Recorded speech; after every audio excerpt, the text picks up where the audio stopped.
ওয়া মা খালাকতুল জিন্না ওয়াল ইনসা ইল্লা লিয়াবুদুন।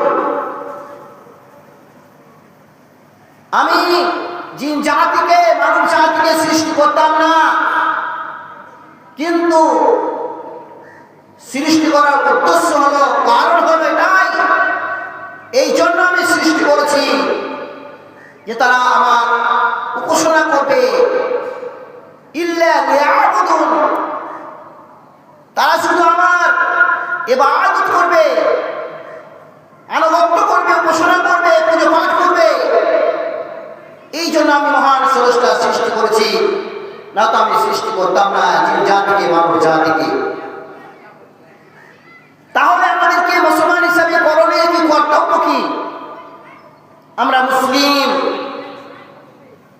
শুধু মুসলমান হলে হবে না, এই পৃথিবীর বুকে মুসলমান হলে হবে না, মুসলমান হয়ে জীবন যাপন করলে হবে না, আমাকে আপনাকে মুসলিম হতে হবে। একজন মুসলমান মদ্যপান করতে পারে, শরাব পান করতে পারে, একজন মুসলমান জিনা করতে পারে, অবৈধ কাজ করতে পারে, একজন মুসলমান ডাকাতি করতে পারে, একজন মুসলমান চুরি করতে পারে, একজন মুসলমান শরীয়ত বিরোধী কাজ করতে পারে।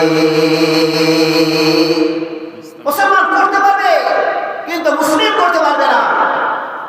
মুসলিম তখনই হওয়া লাগবে, একজন ব্যক্তি তখনই মুসলিম হবে যে ব্যক্তি কি করবে, আল্লাহ পাক রব্বুল আলামিনের বিধানকে সম্পূর্ণভাবে মেনে নেবে, সম্পূর্ণ বিধান মেনে চলবে।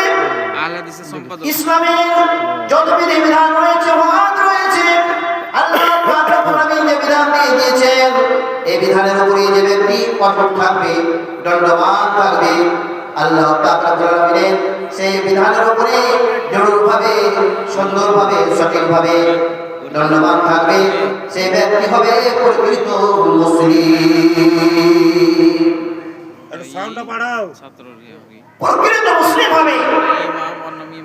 আরে প্রকৃত মুসলিমের জন্য মহান সংস্কার কি রয়েছে, মুসলিমপুর বাড়ি, কি পুরস্কার রয়েছে, কি দেবেন, কি বদলা দেবেন, কি জাযা দেবেন, কি সম্মান